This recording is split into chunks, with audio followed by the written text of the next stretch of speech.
நான் இந்த தடவ பொங்கல் இந்த மாதிரி செலிப்ரேட் பண்ணுவேன்னு நெனச்சு கூட பார்க்கல. அதுவும் வாசல்ல விறகடுப்பு வச்சுலாம் செய்வோன்னு சொல்லிட்டு.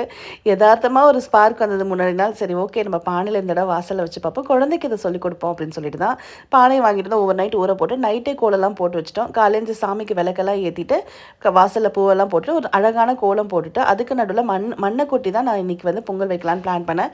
ஏன்னா மண்ண கொட்டாம வச்சேன்னா கீழ ஃபுல்லா கரி படிஞ்சிரும். அதுக்கப்புறம் வீட்ல சின்ன சின்ன கட்டைகள்லாம் இருந்தது. அத தூக்கிட்டு வந்து வச்சு யூஸ் பண்ணிப்போம்ப்பா அப்படின்னு எடுத்துட்டு வந்தாச்சு. பார்த்தீங்கன்னா, பொங்க பானைல மஞ்சள் தடவி வச்சுட்டு, தண்ணிய ஊத்திட்டு, சரி நல்ல டைமா இருக்கு. இப்போ வந்து கற்பூரத்த பத்த வச்சுருவோன்னு சொல்லிட்டு எடுத்து போட்டுட்டுருந்தேன். என் ஹஸ்பண்ட் அதுக்குள்ள வந்துட்டு, "என்னம்மா மஞ்சள் கொம்பெல்லாம் கட்டாம இருக்கேன்னு?" கேட்டுட்டு இருந்தா. சரி போய் நீங்க எடுத்துட்டு வாங்க. நான் அதுக்குள்ள வந்து பால் மட்டும் ஊத்தி வைக்கிறேன்னு சொல்லிட்டு பால ஊத்த ஆரம்பிச்சுட்டேன்.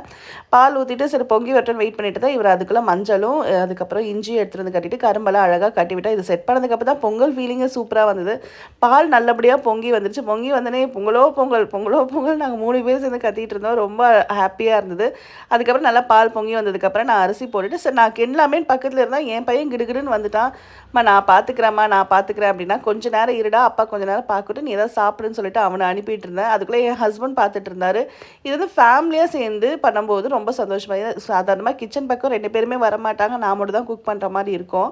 பார்த்தீங்கன்னா, இந்த தடவ பொங்கல் வைக்கும்போது 3 பேரும் சேர்ந்து 3 பேரோட பங்களிப்பு இதுல ரொம்ப அதிகமா இருந்தது. ஹேப்பியாவும் இருந்தது. நல்லபடியா அரிசி வந்ததுக்கப்புறமா நான் இதுல வெல்லத்தையும் ஆட் பண்ணிட்டு, ஒரு சைட்ல வந்து இந்த மாதிரி தாளிப்புக்கு ரெடி பண்ணிட்டு இருந்தேன். என் பையன் இந்த இடத்த விட்டு நகரவே இல்ல. நான் தான் செய்வேன்னு சொல்லிட்டு இருந்தான். எனக்கு ரொம்ப சந்தோஷமான மூமெண்ட்டா இருந்தது. பரவால்ல குழந்தைக்கு இவ்ளோ நெறைய விஷயங்கள் கத்துக்கிறான். அவனுக்கு அவ்ளோ ஆர்வம் இருக்கு. இந்த தடவ பொங்கல் வச்சது ரொம்பவே சிறப்பா போச்சு. நீங்கலாம் எப்படி செலிப்ரேட் பண்ணீங்கன்னு சொல்லுங்க. தேங்க்